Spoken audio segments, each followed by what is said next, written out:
Pelajaran ke-10 dengan judul Spiritualisme Terungkap.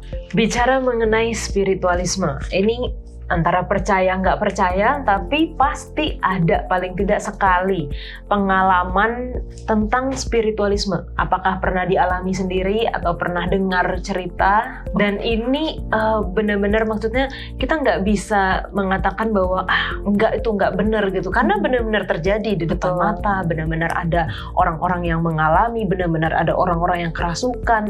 Dia bukan dibuat-buat aja, tapi dia tiba-tiba punya tenaga yang sangat besar. Tapi melalui pelajaran ini kita berharap kita akan membuka sebenarnya ini apa sih? Ya memang benar ada yang hal-hal yang seperti itu.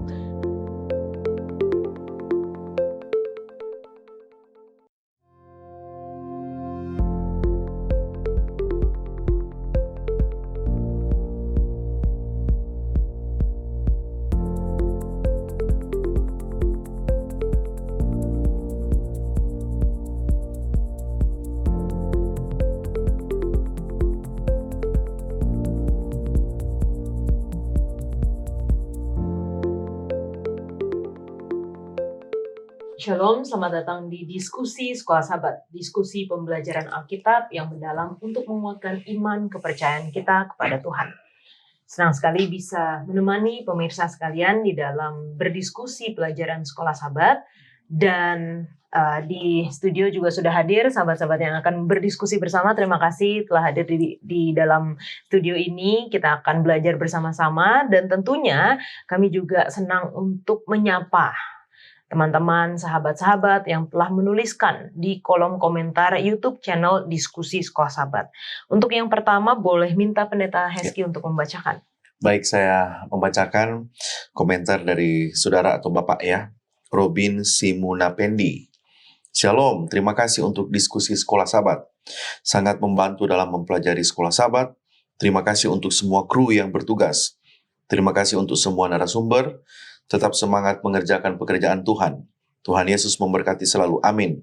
Salam kasih dari Jemaat GMHK Kemon Jaya, Waropen, Papua. Shalom, Papua. Kemudian yang kedua, Freddy T. Amin, puji Tuhan. Pelajaran Sekolah Sahabat yang sangat membantu kita untuk belajar bersama di Jemaat. Amin, puji Tuhan. Selanjutnya, Pendeta Saud. Baik, datang dari saudari atau ibu mungkin ya, Maini Malusan. Shalom, Tuhan memberkati. Terima kasih diskusi Sekolah Sahabat ini. Ada juga dari saudari Merha Simanjuntak. Amin, puji Tuhan. Terima kasih atas penjelasan yang menambah pemahaman pelajaran Sekolah Sahabat. Lalu yang berikut dari saudari Evert Piai. Amin, puji Tuhan. Pembahasannya untuk pelajaran Sekolah Sahabat yang sangat menarik. Amin, puji Tuhan. Selanjutnya, Kak Stella. Oke, ini datang dari saudara atau saudari Vinces Rumabar. Amin, puji Tuhan. Dari Biak, Papua. Shalom Biak, Papua. Amin. Shalom. Dan dari Bapak Yusuf Palasa. Shalom, kami dari Jemaat Sion Nuamuzi. Terima kasih untuk pelajaran Sekolah Sahabat ini. Puji Tuhan. Dan yang berikut datang dari Bapak atau Ibu, saudara atau saudari, Eguiptu Pregu. Shalom, sehat-sehat. Pembagian buku gratis ini berlaku di Indonesia saja atau boleh juga kami dari Timur Leste. Ini sedang menonton juga kami. Tuhan memberkati kita semua. Shalom Timur Leste. Amin. Tuhan memberkati. Puji Tuhan. Jadi kita melihat banyak teman-teman kita ya dari berbagai daerah yang mengikuti program diskusi Sekolah Sahabat ini, dan tentunya tidak lupa kami membagikan buku Sekolah Sahabat secara gratis. Memang kalau Timor Leste agak mahal ya untuk pengirimannya, tapi coba saja hubungi ke nomor call center kami, nomor call center Hope Channel Indonesia. Katakan saya ingin memiliki buku Sekolah Sahabat. Biasanya kami juga menawarkan buku suplemen dari pelajaran Sekolah Sahabat, yaitu buku Kemenangan Akhir. Tapi saat ini stoknya sudah habis. Jadi kalau teman-teman ingin belajar Sekolah Sahabat tapi tidak memiliki buku ini, Jangan ragu untuk menghubungi nomor call center Hope Channel Indonesia dan kami akan mengirimkan buku ini secara cuma-cuma kepada Anda.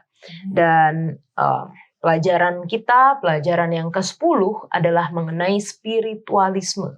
Ini merupakan salah satu penipuan terbesar setan yang paling tersebar luas dan juga efektif.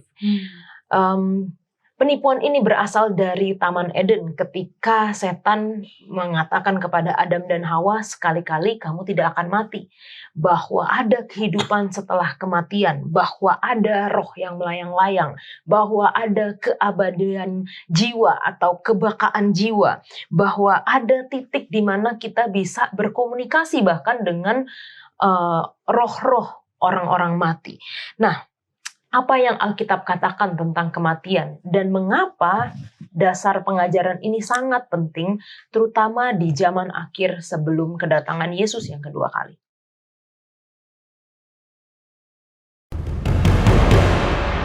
Pertentangan besar. Tema sentral ini terbentang dalam seluruh isi kitab suci, mulai dari Kejadian hingga kitab Wahyu. Pertentangan besar dimulai di sorga, dengan pemberontakan Lucifer terhadap Tuhan, dan ketika Adam dan Hawa jatuh dalam tipuan setan, planet bumi menjadi terlibat. Kasih Allah dinyatakan di hadapan seluruh alam semesta. Ketika di Golgota, Kristus menyerahkan nyawanya untuk menebus umat manusia, dan kekalahan iblis telah dipastikan. Namun, peperangan terus berlanjut. Melalui sejarah dunia, kita melihat iblis berusaha menghancurkan umat Allah. Meskipun dia telah dengan kejam menganiaya gereja Kristus dan membantai jutaan orang, Allah selalu hadir untuk umatnya dan tidak pernah meninggalkan mereka. Mari kita jelajahi isu-isu utama, konflik Kristus dan iblis, dan melihat keberanian yang tak tergoyahkan dari orang-orang untuk mengikuti kebenaran kitab suci, gerakan reformasi atas dasar iman dan keselamatan oleh kasih karunia. Terang yang disingkapkan kepada para pendiri gereja sampai kepada peristiwa-peristiwa terakhir dalam pertentangan besar yang membawa kepada kemenangan akhir. Kasih Allah.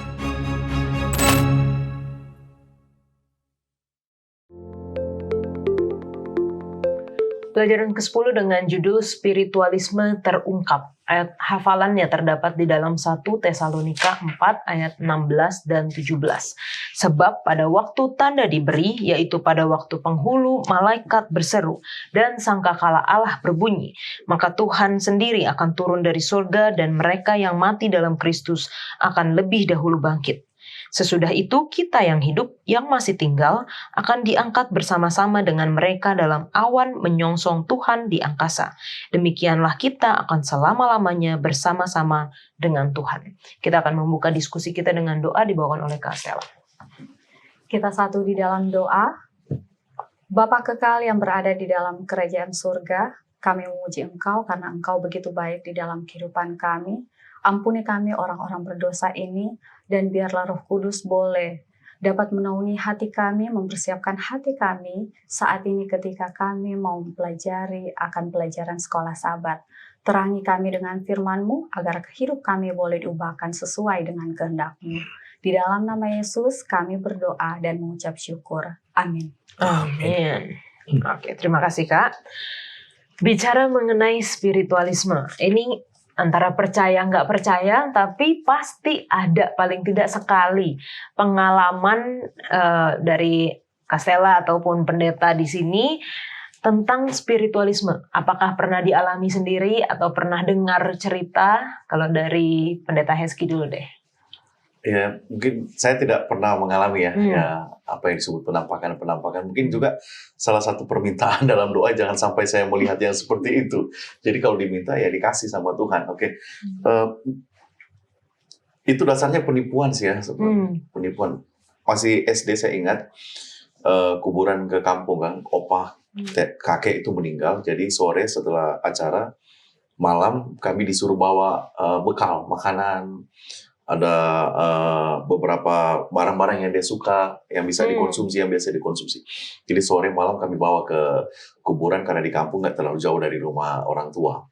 Pas ditaruh, ini nggak apa-apa, besok pasti sudah nggak ada ini karena sudah dimakan opa. Karena masih kecil kan, jadi pas besoknya memang udah nggak ada waktu pergi ke pasar lewat kuburan itu kan, udah nggak ada kan lihat. ternyata dikibulin, dibohongin kan orang-orang yang mabuk, yang jaga kuburan lah yang makan. Jadi tidak pernah mengalami dan Tidak berharap pernah. tidak mengalami itu lah. Oke. Kalau dari Pendeta Saud, Kalau saya banyak ya. oh aduh banyak ya. Sorry. Iya, karena memang saya juga bisa dibilang keturunan dukun gitu ya. Jadi nenek kami itu dulu dukun sakti lah gitu. Jadi nenek itu 3 kali meninggal, dihidupin lagi itu sama kakek ini. Ceritanya dulu gitu ya. Jadi itu mungkin diwariskan ke papa, terus mungkin darahnya juga ada gitu ya. Jadi ada pengalaman-pengalaman mistis memang yang banyak lah gitu saya lewatin, termasuk mendengar suara gitu ya, dipanggil nama saya, Saud, Saud. Terus waktu di kampus sama dipanggil juga gitu. Terus bunyi langkah kaki itu ada 7 tangga, tapi dia di tangga ketiga berhenti gitu. Saya penasaran, keluar, loh kenapa ini orang manggil tapi berhenti di situ ya, kalau mau naik sekalian gitu kan. Pas saya buka pintu saya nggak ada gitu. Wah itu tuh. Tapi yang paling dahsyat di mana saya berhadapan langsung dengan kuasa kegelapan itu adalah pada waktu mengikuti misionaris gitu ya. Jadi ada satu ketika anak gadis SMP, waktu itu dia masih kelas 1 SMP, anaknya kecil, perempuan, dan lemah gemulai gitu ya, cewek gitu ya. Nah habis kebaktian sahabat khotbah, pas bersalam-salaman begitu, dia langsung kesurupan. Langsung terjatuh, menggelepar, wah gitu teriak-teriak. Terus ada bapak-bapak, 2 di tangan kanan, 2 tangan kiri, 2 kaki kanan, 2 kaki kiri, pegangin gitu ya. Tapi dia sekali merontak lepas gitu, tenaganya memang luar biasa gitu. Terus saya coba mau dekati, saya juga jadi ketakutan kan lihat situasi itu. Nah akhirnya saya masuk ke kamar, karena waktu itu tempat kami itu rumah, tempat kami tinggal, tapi itu jadi tempat kebaktian gitu. Jadi baru beberapa orang kelompok belajar Alkitab waktu itu, lalu kita undang ibadah Sabat. Nah pada waktu saya masuk kamar, di situ saya berdoa gitu. Saya bilang, Tuhan, ini bukan tandingan saya gitu. Saya itu sampai merinding ketakutan kan. Tolong mampukan saya. Memang saya orang yang lemah, berdosa. Tapi tolong, jangan sampai dosa-dosa saya menghalangi kuasa-Mu gitu. Tolong ampuni saya Tuhan dan berikan kuasa-Mu. Dalam nama Yesus, amin. Begitu saya keluar, saya dengan keyakinan gitu ya. Saya bilang, oke, kita semua pegang. Sambil kita berdoa. Nah sementara saya berdoa itu, ibu-ibu yang lain udah macam-macam dia bikin. Ada yang sembur air lah gitu. Biasa gitu. Tapi tidak mempan juga. Merontak kuat sekali dia punya tenaga itu. Nah kemudian kita bertelut sambil dipegangi, dia meronta. Nah, jempol kaki kanannya itu, disitulah saya pencet sekuat tenaga gitu ya. Jadi saya berdoanya itu enggak lagi Bapa di surga, begitu lagi. Saya bilang, Tuhan gitu, nyatakan kuasa-Mu. Dalam nama Yesus, keluar. Gitu. Saya teriak begitu. Tapi tangan saya sambil sekencang-kencangnya gitu ya, menekan gitu. Lalu saya rasakan seperti ada yang keluar gitu ya. Keluar gitu, terus tidak lama gadis itu langsung lemas begitu. Lemas, kemudian dikasih minum, lalu dia sadar. Nah sejak saat itu dia sudah tidak pernah lagi kesurupan. Gitu. Itu pengalaman nyata, langsung berhadapan dengan setan. Gitu. Sudah pas Pendeta Saud ada di sini. Tuhan. Wah ini kalau kita dengar cerita-cerita kayak gini Menarik. memang selalu menarik kan, Menarik. selalu menarik. Dan itu juga adalah kenapa terutama mungkin di Indonesia ini kalau namanya film-film Film horor. horor yang mistis-mistis itu selalu banyak peminatnya gitu ya. Kenapa Kak? Kalau menurut Kakak yang mistis itu biasanya selalu menarik perhatian gitu. Orang pengen tahu gitu. Ya, karena itu sangat menggoda ya.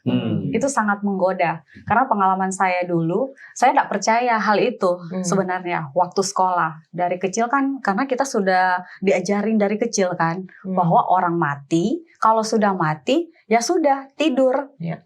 Rohnya kembali ke Tuhan gitu kan. Jadi dia tidur gitu. Waktu di SMA, penasaran waktu itu zamannya film-film horor itu Jailangkung. Wah penasaran, namanya anak SMA, ceritanya anak SMA pula kan. Jadi ikutlah, ayo. Jadi asrama tidur, anak-anak lain tidur, kami kumpul di satu ruangan. Bikinlah rumah, terus pintunya, rumahnya 1, 2. Teman saya buat rumahnya 3, harusnya 2 kan. Tiba-tiba itu semua Jadi waktu kami semua di dalam ruangan itu, ketika satu orang tidak membaca mantra itu, dia nggak hadir. Jadi katanya harus. Nah saya nggak baca dong, nggak ikut kan. Jadi waktu saya ikut dan ada beberapa teman juga ikut, tiba-tiba itu percaya nggak percaya, tetapi saya lihat sendiri.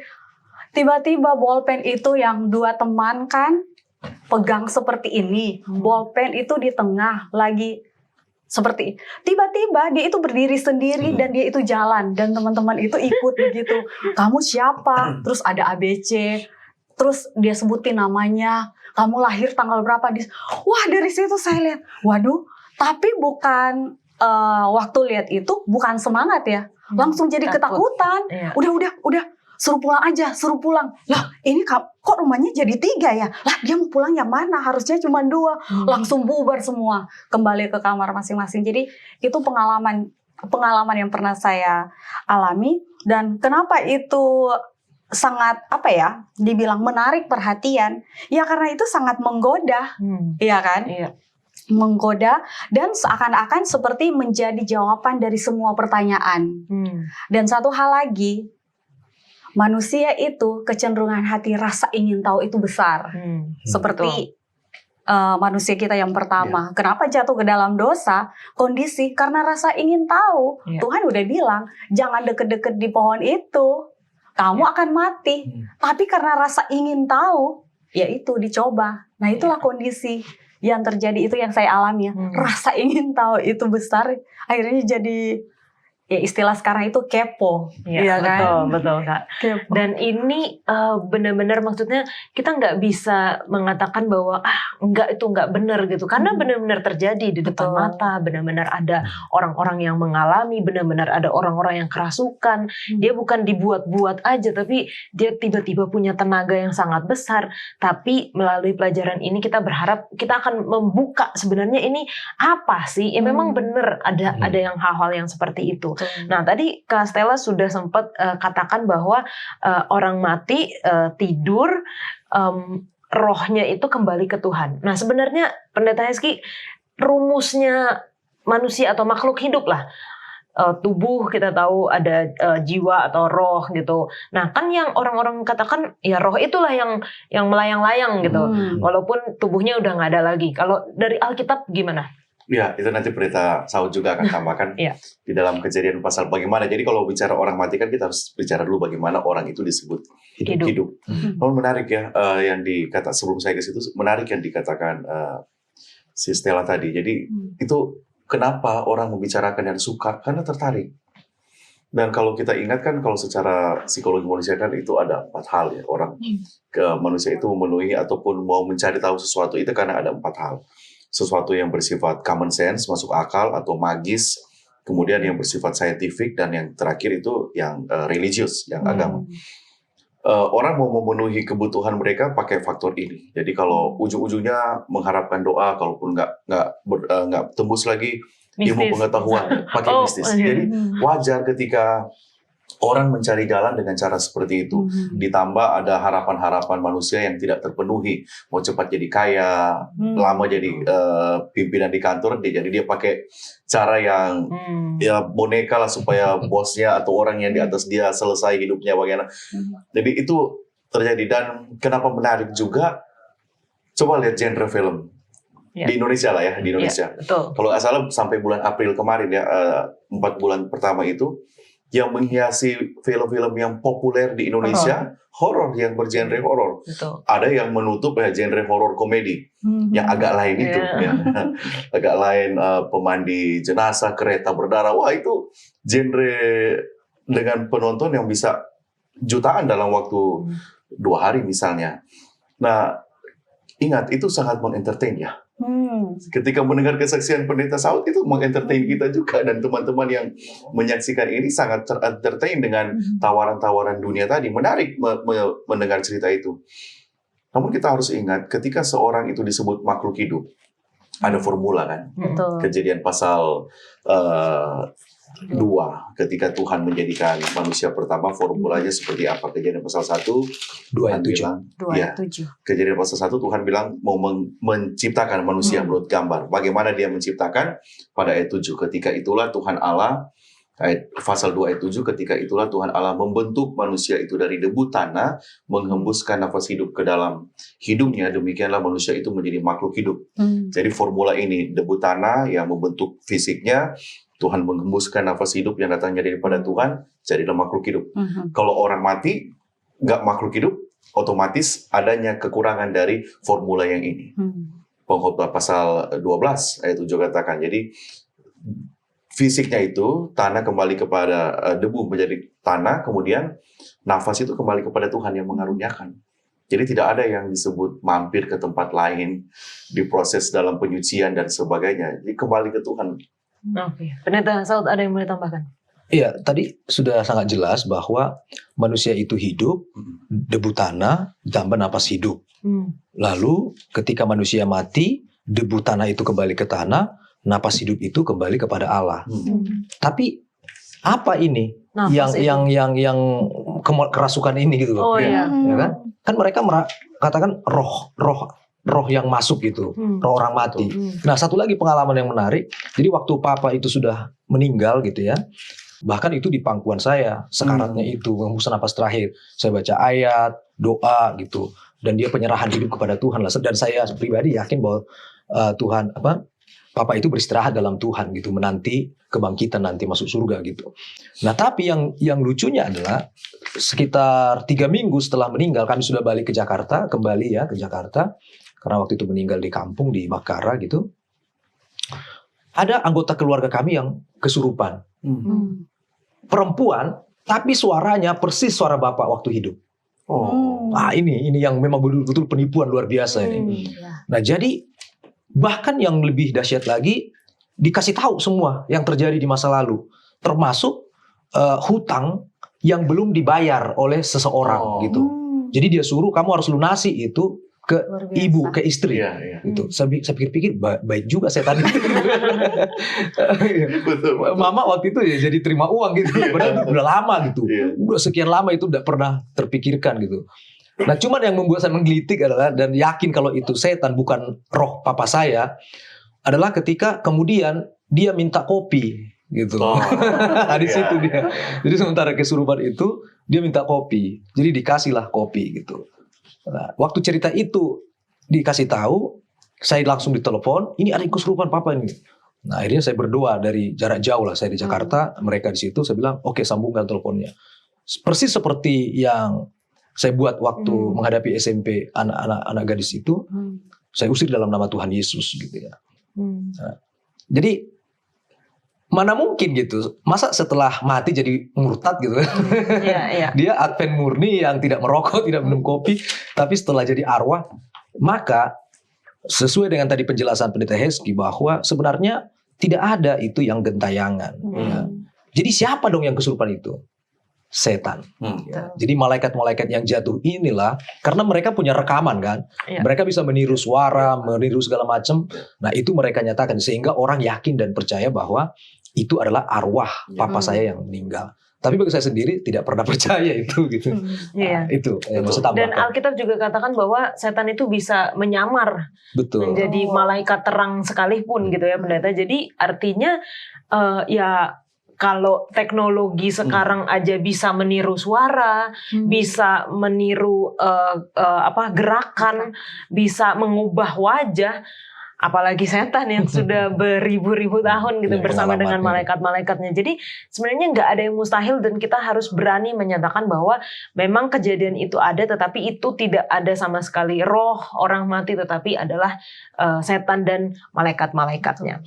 Nah, kalau kita mau belajar masuk di dalam pelajaran sekolah sahabat kita, sebenarnya apa yang Alkitab Perjanjian Lama, kita akan lihat di dalam Perjanjian Lama dan dalam Perjanjian Baru, tapi kita lihat dulu dari Alkitab Perjanjian Lama, apa yang dikatakan tentang keadaan orang mati, dari Kak Stella. Dari Perjanjian, kalau di sini ya disebutkan itu tidur sementara ya, tidur sementara. Dan kalau kita juga lihat di dalam buku Yohanes 11 ayat 13 sampai 14 itu kan di situ sangat jelas dikatakan ya. Tetapi maksud Yesus ialah tertidur dalam arti mati. Ya kan? Sedangkan sangka mereka Yesus berkata tentang tertidur dalam arti biasa. Ya. Karena itu Yesus berkata dengan terus terang, Lazarus sudah mati. Jadi tidur itu tidur sementara. Ya, mati itu adalah tidur sementara. Nah, ini yang seringkali disalahartikan oleh orang saat ini karena pengaruh dari tipuan dari setan sendiri. Pendeta Heski? Iya, Ayub bilang Ayub 4 ya, ayat 17 misalnya, ayat 4. Ayat 17 saya mungkin kalau Yola sudah dapat di dalam perjanjian lama. Ayub pasal 4 ayatnya yang ke-17. Mungkinkah seorang manusia benar di hadapan Allah? Mungkinkah seorang tahir di hadapan penciptanya? Jadi ketika berbicara tentang seseorang yang tahir, seseorang yang benar, itu adalah satu keniscayaan. Dalam artian orang itu disebut benar pada saat dia mengalami kehidupan itu. Jadi ketika seorang telah mengalami yang namanya pemisahan tadi itu, pemisahan itu akan binasa. Itu binasa, tidak ada pertimbangan di dalamnya. Pengkhotbah banyak yang menceritakan hal itu. Bahkan angan-angan kasihnya pun tidak ada di sana. Tidak ada lagi pertimbangan. Orang mati tidak ada pertimbangan di dalam dunia orang mati. Bahkan kasihnya pun lenyap.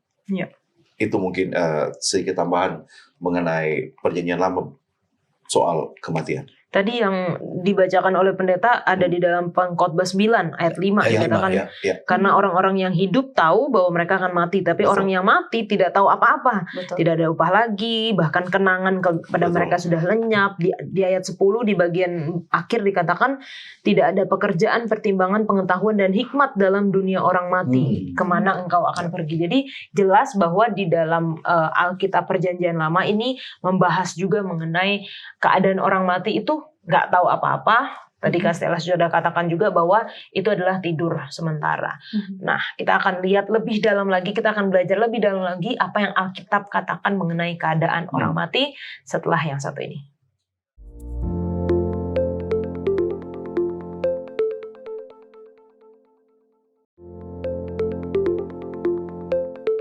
Tadi kita sudah membahas ayat-ayat di dalam Perjanjian Lama. Dan kita menemukan juga ada ayat di dalam Ayub 7. Dikatakan mulai dari ayat yang ke-7, ingatlah bahwa hidupku hanya hembusan nafas, mataku tidak akan lagi melihat yang baik. Orang yang memandang aku tidak akan melihat aku lagi, sementara engkau memandang aku tidak ada lagi. Sebagaimana awan lenyap dan melayang hilang, demikian juga orang yang turun ke dalam dunia orang mati tidak akan muncul kembali. Ia tidak lagi kembali ke rumahnya dan tidak dikenal lagi oleh tempat tinggalnya. Jadi dari ayat ini juga mendukung ya bagaimana ayat-ayat yang sebelumnya telah kita bacakan mengenai keadaan orang mati. Tetapi mungkin ada yang agak menarik di ayat ini, Pendeta. Saya ingin tanyakan ke Pendeta Saud mengenai turun ke dalam dunia orang mati. Nah, ini maksudnya seperti apa? Apakah berarti ada dong dunia orang mati itu di bawahnya bumi ini karena dikatakan turun. Gimana menurut pendeta? Ya, oke, baik. Jadi memang kalau kita lihat baik perjanjian lama maupun perjanjian baru itu prinsipnya sama, bahwa orang mati itu sama dengan tidur, ya, tidak tahu apa-apa, gitu ya. Cuma nanti di perjanjian baru itu dijelaskan lagi lebih detail bahwa kapan dia akan bangun atau bangkit. Itu adalah pada waktu Yesus datang kedua kali, kan begitu ya. Nah, di ayat tadi itu, khususnya ayat 9 itu ya, ayat 7, sebagaimana awan lenyap dan melayang hilang, demikian juga orang yang turun ke dunia orang mati. Jadi bukan berarti ada dunia kehidupan di sana. Sudah jelas kok hilang, kan gitu kan. Nah, di atas tadi sudah hilang.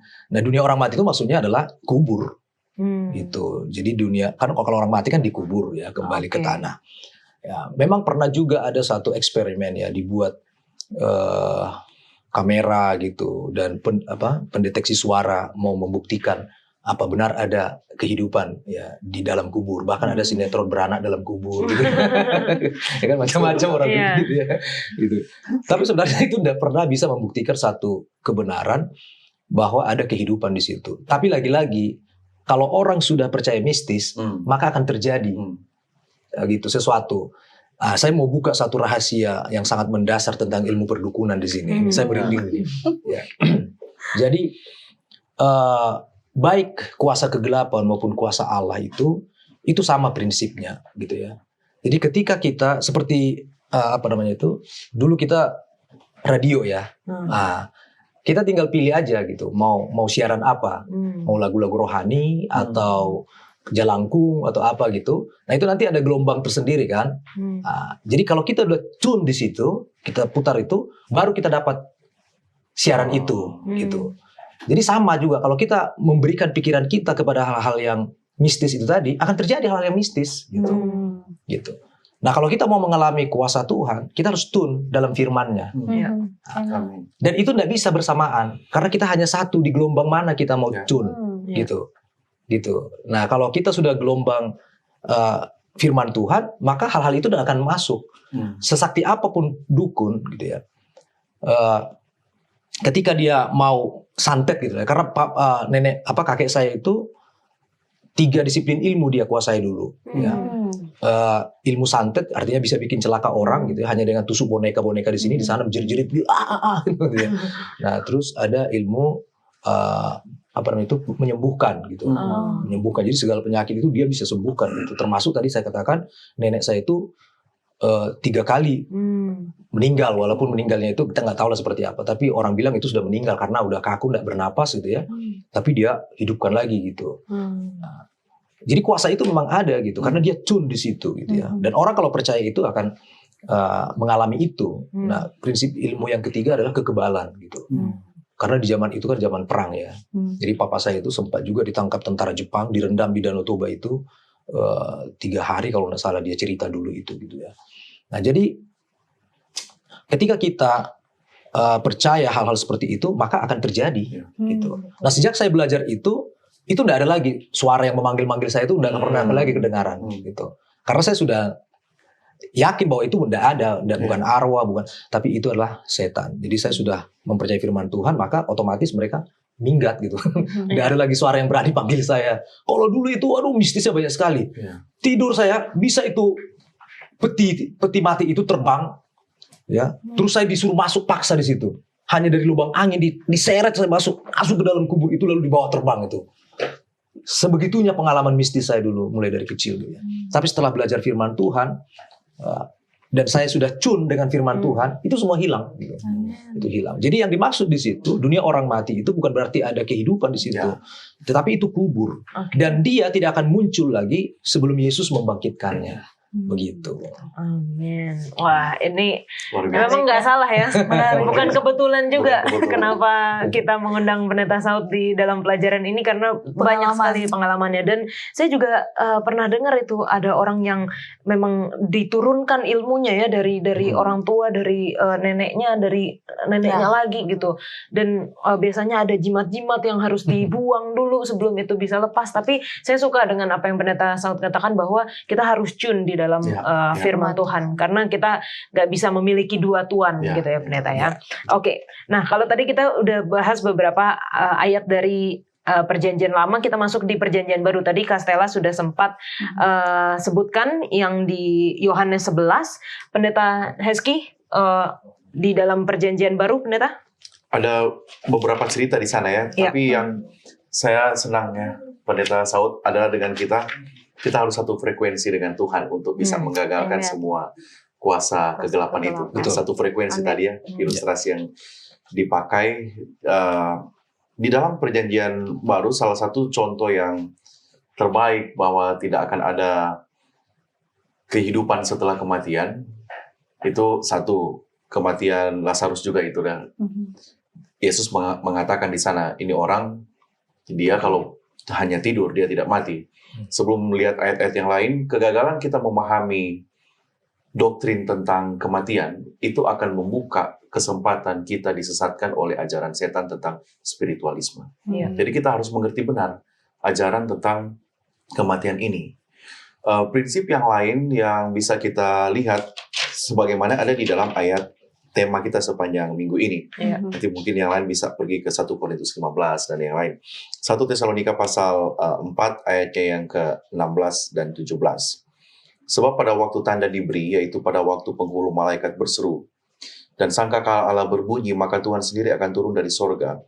Dan mereka yang mati dalam Kristus akan lebih dahulu bangkit.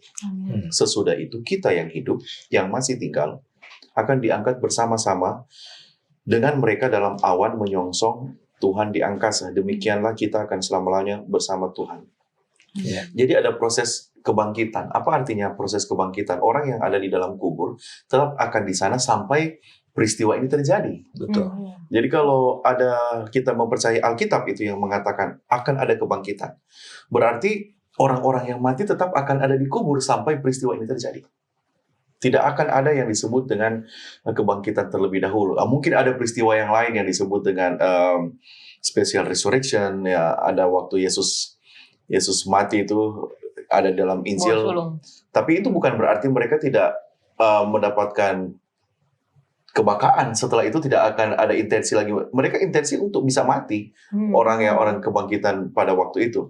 Kemudian ketika berbicara kubur di dalam perjanjian baru itu kan sama dengan yang tadi Pendeta Saud sudah singgung di dalam Ayub pasal 7 ayat 7 sampai 9. Sheol di dalam perjanjian lama, itu Hades di dalam perjanjian baru.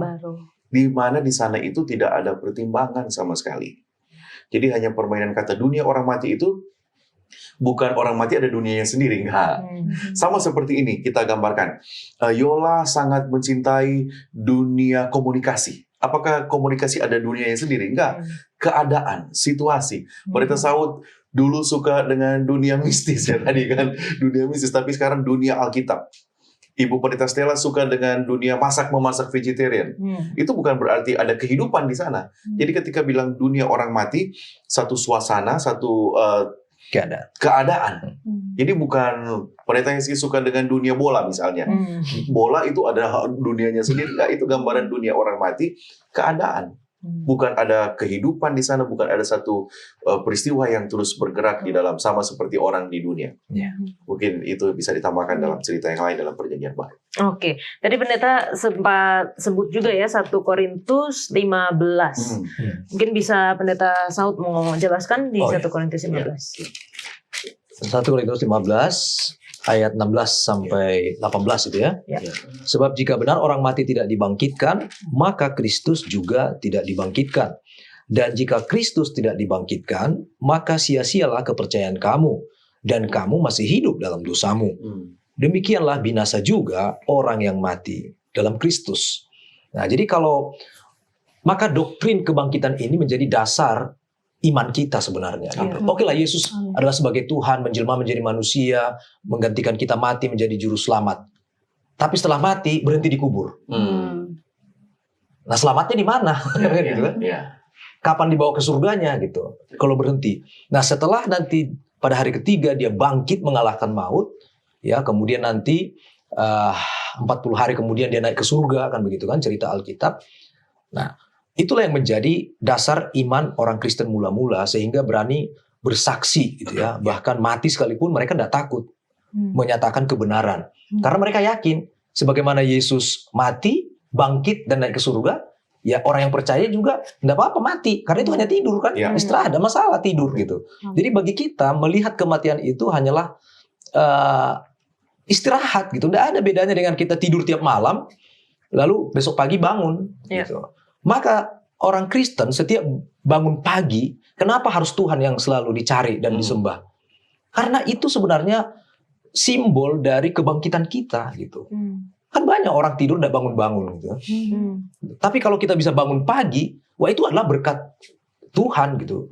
Maka sepanjang hari itu kita akan buat isi waktu untuk menyenangkan Tuhan. Karena diberi kehidupan gitu.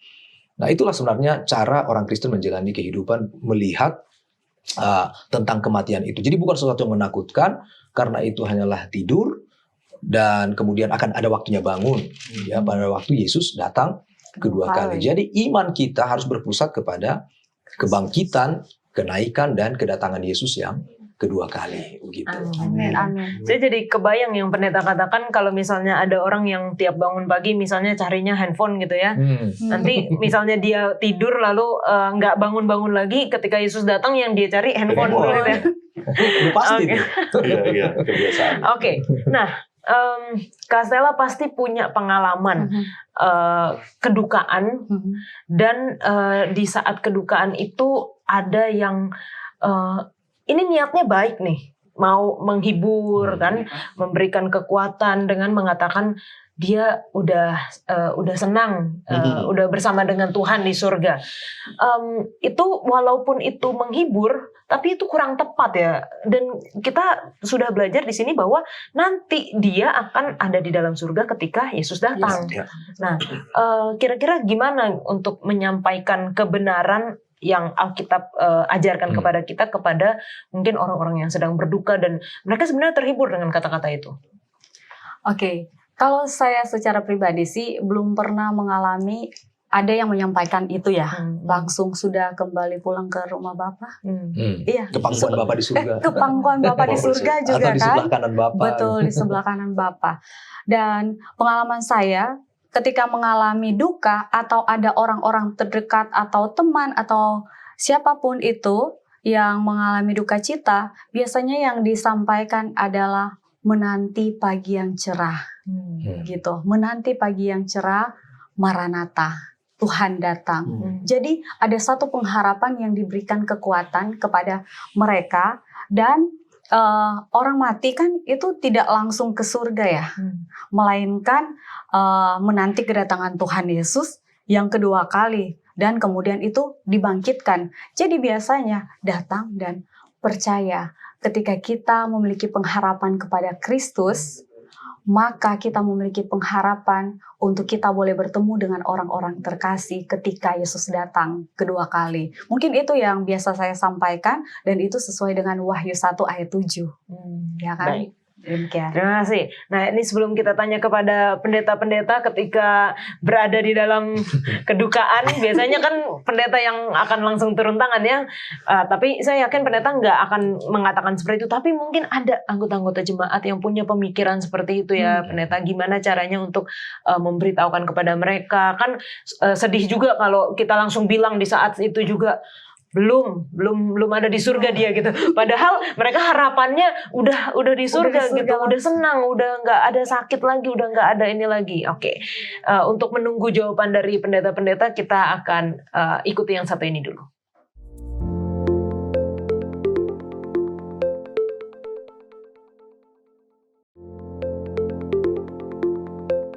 Baik. Kita langsung masuk ke Pendeta Saud. Gimana pendeta untuk menjelaskan kepada orang-orang yang mungkin belum tahu ini? Ya memang di beberapa kejadian ya, kedukaan, saya sering masih mendapati kalimat-kalimat ini. Bahkan dari beberapa hamba Tuhan mungkin nggak sadar terbawa suasana duka sehingga mencoba menghibur, tapi penghiburan yang menyesatkan gitu. Nah ini yang harus hati-hati gitu ya. Ya memang pada saat itu kita nggak mungkin interupsi gitu kan. Itu nggak benar. Nggak mungkin, tapi nanti mungkin ada waktunya kita akan datang, apakah berkunjung ke rumahnya, menjelaskan bahwa, karena biasanya kan orang berduka itu tidak hanya dikubur ya, dan tapi itu nanti berlarut-larut. Nah ini yang sebenarnya pendampingan itu perlu gitu ya. Disitulah peran kita sebagai umat Tuhan, menjelaskan, menolong mereka supaya mengerti bahwa tidak perlu berduka berlarut-larut gitu. Kematian itu hanya tidur kok. Nanti juga akan bangun. Ya, urusan kita yang hidup ini gitu, bagaimana supaya tidur dalam Tuhan. Kalau mereka sudah tidur dalam Tuhan, udah selesai, udah istirahat gitu ya. Nah jadi sebaiknya memang kita harus katakan bahwa seperti tadi Ibu Pendeta Stella sampaikan bahwa kita menanti fajar ya. Jadi kedatangan Yesus itu selalu identik dengan pagi hari gitu ya. Kenapa? Dasarnya Yesus kan bangkit pada waktu pagi-pagi kan, pagi-pagi benar gitu ya, melalui kebangkitan. Dan malam itu gambaran dari suasana gelap, kedukaan. Nah ketika ada harapan, cahaya, kebangkitan, itu menjadi satu kehidupan yang baru gitu. Nah itu menjadi gambaran bahwa ketika nanti Yesus datang gitu, disitulah kita akan bangun, kita akan bangkit. Jadi ini yang harus kita pastikan kepada semua umat-umat Tuhan, untuk melihat kematian itu bukan sesuatu yang menakutkan dan menyedihkan gitu ya. Tapi kita harus melihat itu sebagai hanya istirahat ya, sebagai tidur. Dan tidak benar orang mati langsung ke pangkuan Bapa gitu ya. Seberapa besar sih pangku Bapa semua nanti itu? Ya. Mati pangku-pangku. Saya hanya bisa 2 anak saya pangku. Mungkin itu. Baik, terima kasih Pak Pendeta. Nah, kita tahu juga bahwa spiritualisme ini udah sangat merajalela ya. Ini tadi dikatakan di awal bahwa ini adalah tipu daya setan yang paling luas, paling efektif. Dan bagaimana itu bisa tercermin sekarang, Pendeta? Ya, pertama kita harus ingat bahwa setan ini kan berusaha untuk membuat Tuhan itu, gambaran tentang Tuhan itu menakutkan. Jadi setan punya usaha adalah membuat orang-orang jadi takut sama Tuhan, takut benar-benar takut. Karena dia menggambarkan Tuhan itu dalam gambaran yang menakutkan, konotasi yang negatif ya. Tuhan itu sosok yang nggak bagus lah atau seperti apa. Sementara pengharapan kita tentang Tuhan itu yang akan datang lagi, pengharapan yang Titus sendiri katakan dalam ayat 13 Titus pasal 2, the blessed hope, pengharapan yang membahagiakan. Jadi kalau bilang Tuhan yang kita sembah yang nantinya akan datang, yang akan berkomunikasi dengan kita, yang sementara berkomunikasi dengan kita dalam bentuk yang menakutkan, berarti berhasil usaha setan itu. Jadi setan berusaha untuk membuat gambaran tentang Tuhan itu menakutkan. Sementara kita memiliki gambaran tentang Tuhan itu bahagia. Jadi sama seperti anak-anak Bang Saud, Ibu Pendeta, pasti mereka enggan bertemu kalau mamah mereka, papa mereka itu digambarkan sosok yang jahat. Sosok yang menakutkan. Nggak ada kerinduan orang untuk bertemu dengan sosok yang jahat. Walaupun itu, ada ikatan. Kamu bakal ketemu dengan pamanmu. Pamanmu itu gini, wah, tinggi, besar, brewokan. Itu gambaran biasanya ya, pada umumnya. Wah, suaranya gede, dia jahat. Nggak mau ketemu itu. Takut langsung. Takut. Itulah gambaran tentang hanya kemasannya yang dibuat menarik. Bacaan, lagu-lagu, kan ada lagu bilang seperti ini, aku akan menunjukkan kepadamu dunia, katanya ya kan lagu ya, aku akan menunjukkan kepadamu dunia, akan mengajak kamu jalan-jalan dari satu tempat ke tempat yang lain, sampai lagu itu kan populer. Bahkan satu film yang sangat populer juga tentang spiritisme, yang digosok itu keluar sosoknya, itu kan jadi lagu theme songnya film itu kan. Jadi itu gambaran tadi saya turun dari surga untuk mengangkat kamu, ajak jalan-jalan, itu kan beberapa lirik lagu, kemudian merek-merek yang berharga yang dipakai orang. Kalau lihat sejarah begitu banyak, ada yang disebut Baal adalah punya kekuasaan, itu ada itu ballet kelas gitu, nggak boleh sebut merek kan di sini. Kemudian ada merek-merek yang lain juga kalau lihat kita penelusuran. Dan ada juga hal yang menarik yang mereka pakai sekarang, apa yang disebut dengan NDA itu, near death experience. Sebagian besar orang yang dikategorikan mengalami NDA itu, near death experience itu, ketika mereka menceritakan apa yang mereka alami, mereka tidak menceritakan masa depan. Orang-orang yang dikategorikan, ini mati suri lah istilahnya atau apa. Secara psikologi, ketika mereka diinterview, apa yang kamu lihat? Apa yang kamu alami? Nggak pernah mereka menceritakan sesuatu yang bersifat masa depan. Semua yang kayak pendeta tadi di sesi pertama kalau nggak salah ya, yang diceritakan hutang orang, dianya bagaimana, itu. Orang-orang, jadi kalaupun itu terjadi, itu bukan kuasa Tuhan yang mengizinkan itu, karena kuasa Tuhan itu pengalaman yang menantikan pengharapan yang baik. Orang-orang yang mengalami pengalaman dekat-dekat kematian itu tidak pernah menceritakan suatu hal yang masa depan. Seorang anak yang dibangkitkan oleh Tuhan Yesus, yang talita kum itu kan, kan ketika dia bangkit, apa yang dia cari? Aku lapar. Sebelum dia mati, berarti apa yang dia rasakan? Dia lapar. Jadi pengalaman-pengalaman ini adalah pengalaman yang dipakai juga oleh setan. Hanya bungkusannya akan menarik. Bahkan ada salah satu tempat atau badan yang membuat survei ataupun penelitian yang namanya NDA itu. dan mereka mengkampanyekan ini sebenarnya. Karena ingat tadi, usaha setan adalah membuat Tuhan itu digambarkan sebagai sosok yang menakutkan. Dan ini pas banget pendeta, karena saya ingat dulu itu kayaknya kalau film-film horor itu setan itu digambarkan yang Sosok yang menakutkan. menakutkan. Tapi makin kesini makin sekarang Setan itu seksi itu katanya. iya, Iya. terus lucu, Lucu. Iya. masuk di film-film anak-anak di kartun. Betul. Lalu bahkan setan itu kayak digambarkan adalah sosok yang tersakiti, makanya dia jadi seperti itu gitu. Betul. Dia digambarkan bahkan bisa menjadi hero orang, dan ini luar biasa gitu ya, penipuan setan untuk menggambarkan bahwa yang mistis-mistis ini menarik loh, yang mistis-mistis ini sebenarnya baik loh gitu. Jadi memang kita perlu banget untuk menjaga panca indera kita ya, karena Panca itu indera. semua masuk dari mata, masuk dari telinga, masuk dari apa yang kita rasakan bahkan gitu, apa yang kita touch gitu.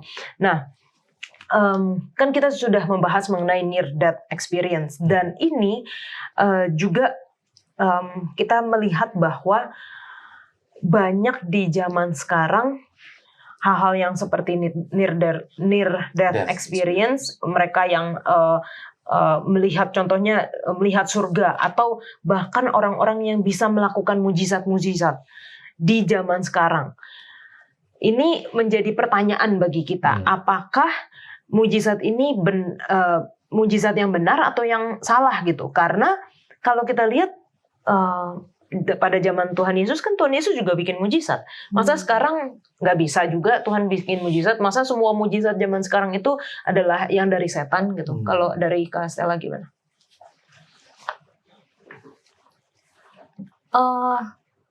Seperti ini ya, di firman Tuhan bilang kan gini, jadi kita jangan terkecoh, tertipu dari apa yang setan lakukan. Simple sih, kembali ke firman Tuhan. Di situ kan dikatakan bahwa dari buahnya lah kamu akan mengenal mereka. Iya kan? Jadi apakah setelah mengalami mujizat tabiatnya itu menjadi seperti Yesus, atau sama seperti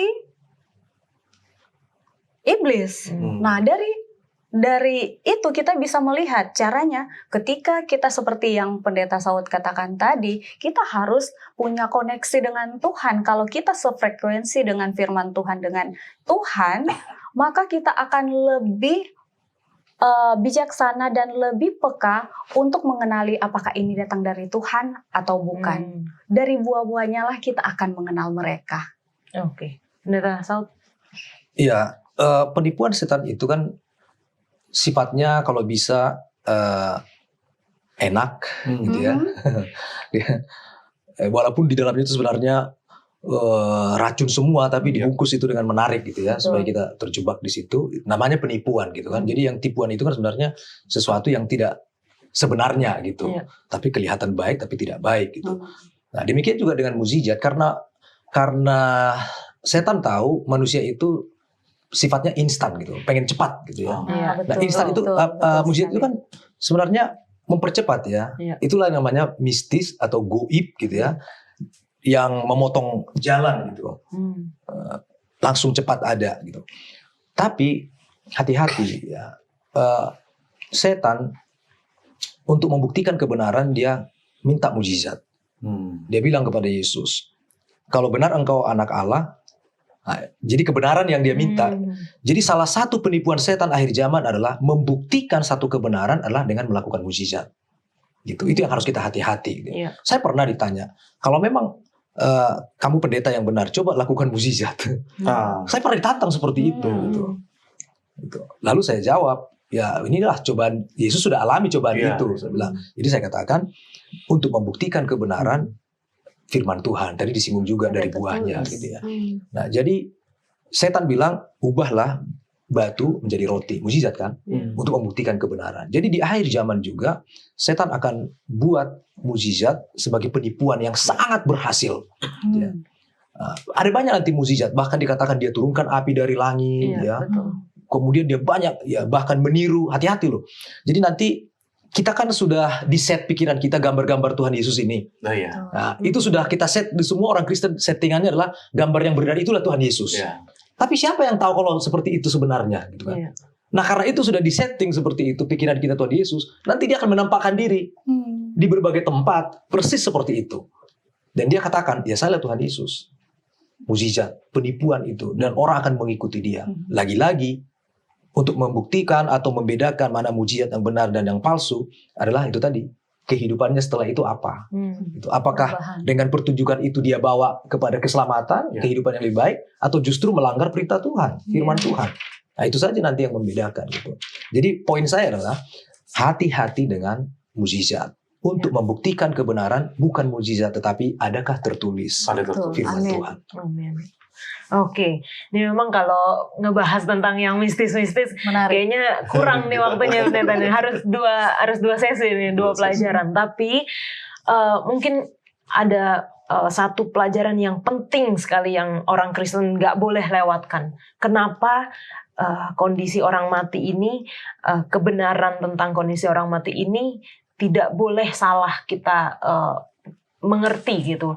Kenapa setan ini bisa menggunakan penipuan yang luar biasa mengenai spiritualisme terutama di zaman akhir. Dan itu juga bisa menjadi kesimpulan pelajaran kita Pendeta Hezki. Ya sama seperti yang saya katakan tadi, setan berusaha untuk menggambarkan Tuhan itu dalam cara yang negatif. Makanya dia membungkus promosinya dengan cara-cara yang baik.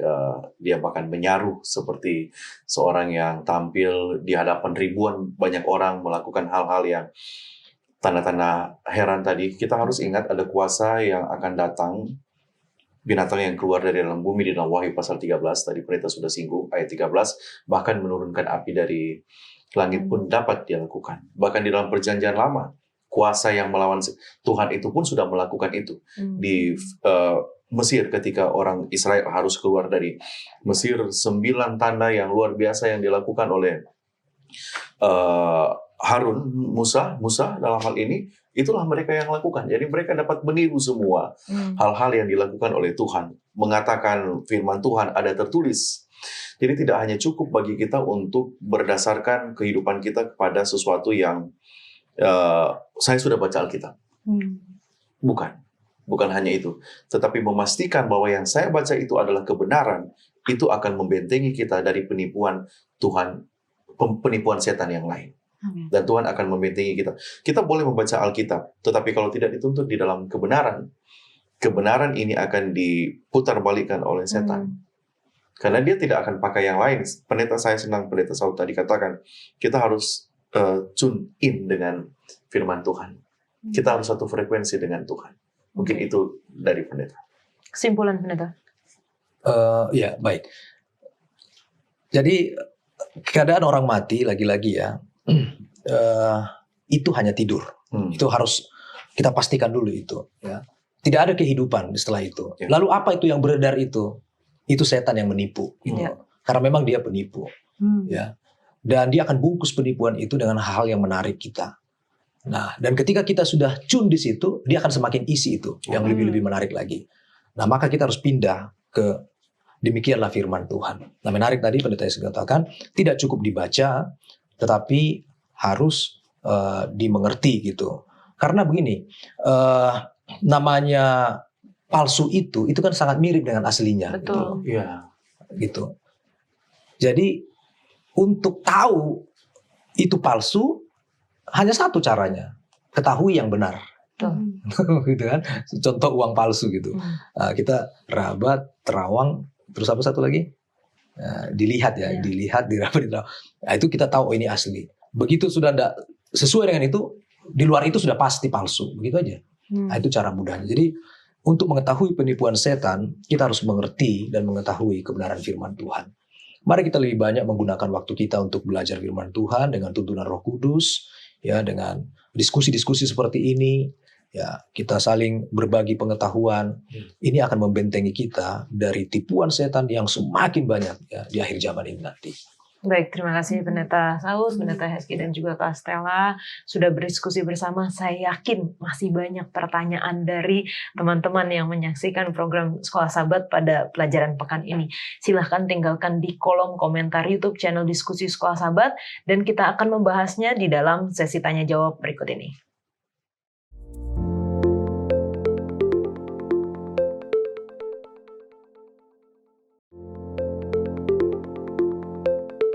Baik, saat ini kita masuk di dalam sesi tanya-jawab bersama dengan Pendeta Alberto Tulalesi. Terima kasih Pendeta. Sama-sama Kak Yola. Pertanyaan yang pertama langsung aja ya Pendeta ya. Dari Stevie Pinontoan. Kita tahu Allah pengasih jika manusia yang sudah berdosa diberikan kesempatan bertobat sampai tepat sebelum kedatangan Tuhan yang kedua. Bagaimana dengan setan atau Lucifer? Apakah mereka, mungkin setan dan malaikat-malaikatnya tidak diberikan kesempatan untuk bertobat? Jika iya, sampai kapan? Baik, terima kasih Kak Yola. Terima kasih Stevie Pinuntoan untuk pertanyaannya yang sangat luar biasa ini. Jadi baik ya, 1 Yohanes 4 ayat 8 bilang Allah adalah kasih. Jadi memang dia adalah Allah yang kasih. Apakah Allah membiarkan Lucifer dalam kemurtadannya tanpa perjuangan dan pergumulan untuk mengembalikan dia? Ada satu buku yang berjudul From Eternity Past, halaman 12 ayat yang ketiga, berbunyi bahwa Tuhan lama sekali bersama Lucifer. Semangat ketidakpuasan adalah unsur baru aneh tidak dapat dipertanggungjawabkan. Lucifer sendiri tidak melihat kemana dia pergi, namun upaya yang hanya bisa dilakukan oleh cinta dan kebijaksanaan yang tak terbatas dilakukan untuk meyakinkan dia akan kesalahannya. Dia dibuat untuk melihat apa akibat dari pemberontakan yang terus berkelanjutan itu. Bahkan buku itu mencatat ya bahwa Allah sangat luar biasa berusaha. Tadinya Lucifer sudah sadar dia akan kesalahannya. Tapi oleh karena dikatakan di dalam Yehezkiel 28 ya, menyatakan bahwa dia sombong, dia binasa oleh karena kesombongannya. Coba boleh baca dulu Kak Yola. Yehezkiel 28 ayat 15 ya. Coba lihat. 17 Pendeta. Ayat 17. Engkau sombong karena kecantikanmu, hikmatmu kau musnahkan demi semarakmu. Ke bumi kau kulempar, kepada raja-raja engkau kuserahkan menjadi tontonan bagi matanya. Iya, jadi oleh karena kesombongannya dia itu sehingga akhirnya dia tidak mau. Dia tadinya sudah sadar karena Allah sangat luar biasa bekerja untuk mengembalikan dia, untuk menyadarkan dia. Dia sempat tersadar. Tapi oleh karena kesombongannya, oleh karena harga dirinya, dia sudah melangkah jauh. Bahkan dia mengajak sepertiga malaikat, Wahyu 12 ayat 4. Dia ekornya menyeret sepertiga bintang-bintang di sorga. Dia membayangkan, dia berusaha untuk terus mempertahankan egonya. Ya, memang karena Yesaya 14 ayat 12 sampai 14 menyatakan bahwa dia ingin menyamai yang maha tinggi. Ya, bayangkan dia kesombongannya luar biasa, ingin menyamai yang maha tinggi. Jadi akhirnya dia sudah jatuh ke dalam egonya dan dia tidak lagi kembali. Akhirnya Wahyu 12 ya ayat 7 sampai 9 menceritakan bagaimana peperangan terjadi di sorga dan dia akhirnya dibuang. Dia dibuang. Apakah itu istilahnya kayak pintu kasih yang tertutup bagi setan dan malaikatnya Pendeta? Ya, tadinya artinya ketika dilihat bahwa sebetulnya simpati daripada alam semesta ini, itu buku yang lain lagi, itu adalah buku Kerinduan Segala Zaman, memberitahukan kepada kita bahwa tadinya malaikat-malaikat sorga dia ingin tahu apa yang terjadi dengan apakah bagaimana yang terjadi dengan Lucifer dalam pemberontakannya. Sampai tiba akhirnya dia membunuh anak Allah di kayu salib. Iya. Sampai akhirnya tidak ada lagi simpati, tidak ada lagi apapun. Alam semesta sudah menyaksikan bahwa betul-betul kejamlah Lucifer itu. Betul-betul memang dia sudah sesat dan jauh. Inilah pemberontakan Allah secara luar biasa, secara frontal. Secara frontal. Dan memang akhirnya dia sendiri yang menutup pintu kasihan bagi dirinya. Dia tidak mau. Kan pilihan diberikan, kan bukan Allah yang tidak tega. Dia sendiri yang memilih untuk berjalan jauh daripada itu. Padahal berulang-ulang kasih rahmat Allah diberikan kepada dia. Tapi dia menolak karena kesombongannya. Hati-hati dengan sifat sombong. Allah berbicara berulang kali buat kita, tapi dengan kesombongan kita, seringkali kita abaikan suara Allah itu. Dan akhirnya kita sendiri yang keraskan hati kita. Kita sendiri yang menolak dan kita akhirnya tidak bisa ditobatkan lagi. Sebagaimana Lucifer. Baik Pendeta. Jadi kalau misalnya dikatakan manusia diberikan kesempatan bertobat dari mungkin sudah 6.000 tahun sekarang gitu. Iya. kita nggak tahu seberapa lama, tapi sudah Oh, sangat luar biasa. mungkin eternity ya, udah Iya. diberikan kesempatan kepada Lucifer sampai akhirnya penghakiman berjalan atas dia sendiri ketika Lucifer membunuh Yesus di kayu salib. Iya, dan dia menutup dirinya. Hmm. Dia ingin berkuasa masalahnya. Jadi dialah sendiri yang membuat pilihan untuk itu, Kayola. Baik, terima kasih pendeta. Nah, ini pertanyaan selanjutnya dari Irianto Parulian Fajar. 2 saksi, ini pelajaran ke-6 ya kalau nggak Iya. salah pendeta. 2 saksi tersebut dikatakan bernubuat sambil berkabung 1260 hari. Pertanyaannya, 2 saksi itu dibunuh pada masa 1260 hari atau setelah masa itu? Ya baik, saya akan baca dulu ya Wahyu 11 ayat 3. Kayola boleh baca tadi.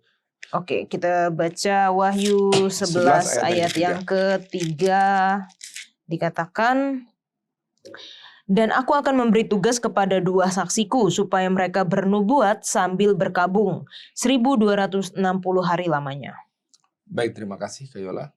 Jadi ya, kita sudah tahu ya 1260 hari adalah waktu nubuatan. Itu adalah 1260 tahun dari tahun 538 Iya. sampai tahun 1798. Iya. Ya, apakah dia dibunuh di masa itu? Jelas. Jadi bayangkan di masa itu Alkitab yang betul-betul disembunyikan. Alkitab betul-betul bahkan tidak boleh. Alkitab hanya dipegang oleh orang-orang yang kaum clergy, kaum imam. Sementara rakyat jelata yang disebut dengan mereka adalah kaum laity atau yang sekarang bahasa Inggris katakan layman, orang awam, tidak boleh membacanya. Iya. Tidak boleh. Bahkan mereka sembunyikan dalam bahasa-bahasa intelektual, bahasa yang sukar, tidak dipakai oleh masyarakat biasa. Jadi hanya imam yang belajar bahasa tersebut. Sehingga akhirnya Alkitab jadi kuasanya seperti dibunuh. Dan bahkan tradisi-tradisi masuk menggantikan kitab suci. Contoh, jelas-jelas hukum yang kedua di dalam Quran pasal 20 menyatakan bahwa tidak boleh kita membuat patung dan sujud menyembahnya. Ya. Tapi akhirnya gereja membuat patung masuk ke dalam gereja. Ajaran sesat itu dahsyat sekali. Bahkan diubah hukum. Ya, bahwa 6 hari lamanya kau bekerja, hari ke-7 adalah hari sabat Tuhan Allahmu, maka diganti juga hari sabat Tuhan itu.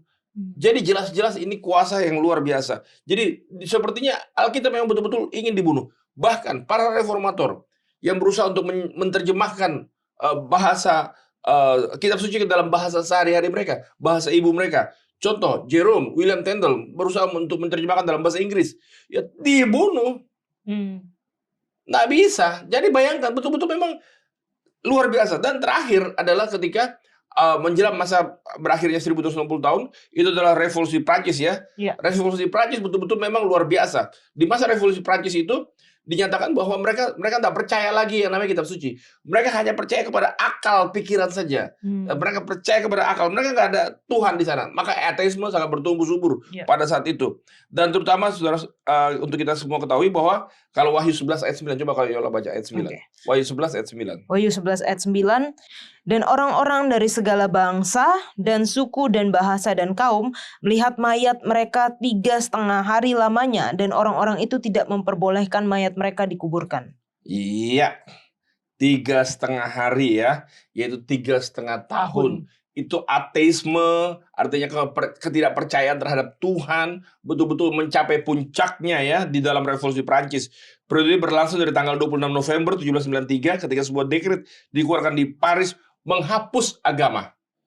Hingga 17 Juni 1797 ketika pemerintah Prancis menghapus hukum-hukum agama yang membatasi. Jadi memang betul-betul seperti dibunuh kitab suci itu. Jadi, tapi luar biasa. Bila mana kita lanjutkan dalam Wahyu pasal 11 mencatat bahwa dia akhirnya hidup kembali. Ya. Jadi jelas sejarah gereja, sejarah bumi ini mencatat, sejarah dunia juga mencatat bahwa ketika di berakhir tahun 1798 itu kan berarti sudah berakhir abad 17 ya, sedikit lagi ya, memasuki abad 18, memasuki tahun 18-an, masuki abad 17. Lalu apa yang terjadi dengan di tahun 18-an? Tahun 18-an mencatat bahwa terjadilah orang-orang berminat untuk mempelajari kitab suci. Terutama tentang perkara kedatangan Tuhan. Itu merajalela di daratan Amerika dan daratan Eropa. Disitulah apa namanya, banyak orang rindu untuk belajar firman Tuhan. Kembali kitab suci menjadi hal yang utama. Dan akhirnya di benua Eropa dan daratan di benua Amerika, kitab suci ini menjadi sebuah hal yang menjadi utama. Kembali lagi, akhirnya dipelajari dan reformasi terus berlangsung, dan akhirnya kebenaran-kebenaran dapat ditemukan, dan gereja Allah yang sisa muncul di tahun-tahun seperti itu di 1840-an itu. Catatan sejarah gereja memberikan kepada kita, pergerakan itu muncul terus, akhirnya diorganisir 1863. Itulah gereja yang muncul yang mempertahankan kebenaran ini, yang sebagaimana dicatat dalam Wahyu 12 ayat 17 yang diperangi oleh iblis. Wah, luar biasa ya pendeta ya. Jadi memang bahkan sejarah saja mencatat bahwa nubuatan-nubuatan dalam Alkitab itu semuanya benar terjadi. Benar terjadi. Dan kalau nubuatan yang telah dituliskan ini semuanya telah terjadi dengan benar, nubuatan yang akan datang pasti akan terjadi ya pendeta ya.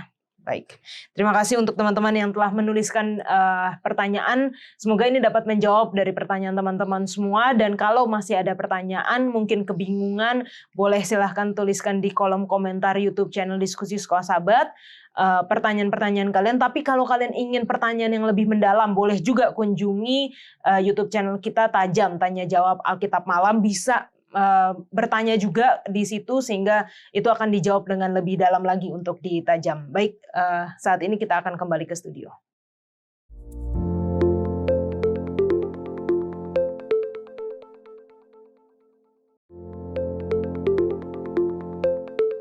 Untuk menutup diskusi kita akan berdoa dipimpin oleh Pendeta Saud. Mari kita bersatu dalam doa. Bapa kami yang bertahta dalam kerajaan surga, terima kasih atas kebenaran firman Tuhan yang boleh kami pelajari bersama. Kami sudah berdiskusi dari pemahaman dan pengalaman kami tentang spiritualisme. Tuhan, kami mengerti bahwa itu semua adalah penipuan setan. Bahkan kami boleh mengerti tentang keadaan orang mati melalui firman Tuhan, kitab Perjanjian Lama, Perjanjian Baru, yang menegaskan bahwa itu hanyalah tidur dan akan ada kebangkitan pada saat Yesus datang kedua kali. Biarlah kami selalu terkoneksi dengan firman Tuhan, sehingga penipuan-penipuan setan tidak akan pernah membawa kami ke dalam dosa dan pelanggaran. Tuhan, tolong kami untuk dapat memahami lebih dalam lagi kebenaran firman-Mu dan dapat menghidupkan kebenaran firman ini menjadi benteng pertahanan kami dalam menghadapi setiap penipuan setan di akhir zaman ini. Berkati kami semua dan juga setiap umat-umat Tuhan yang mengikuti dan mendengarkan pelajaran yang sangat baik ini. Dimuliakanlah Tuhan dan berkat-Mu menjadi bagian kami semua. Di dalam nama Tuhan Yesus kami berdoa dan mengucap syukur. Amin. Amin. Terima kasih Pendeta Saud, Pendeta Heski dan juga Kak Stella sudah berdiskusi bersama. Setan akan menggunakan berbagai cara untuk menipu kita di akhir zaman ini. Jangan sampai kita tertipu.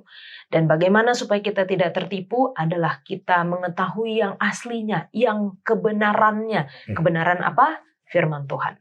Kita akan bertemu di pelajaran selanjutnya. Tuhan Yesus memberkati.